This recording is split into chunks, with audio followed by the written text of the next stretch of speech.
Bu günlərim Hacı Şərifgildən gəlmişik dağa gəzməyə. Bugün 31-i Doyu 1404'dür. Sizin sağlığınızla burada üşdərələrdir. Bu da Çalbayarıfın maşınıdır. Evet, Allah kömək eləsin Çalbayarıf.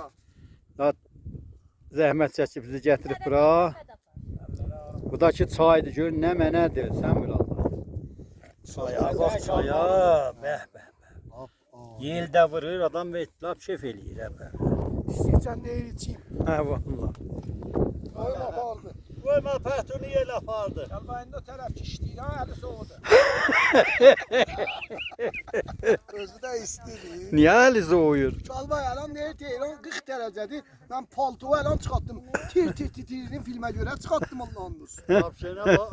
Bu filmlərdən elisən, oradan indilərdən çıxır. Ha, məsələn o işləyir. Yəm deyir ama, bax, nə eləyirsin?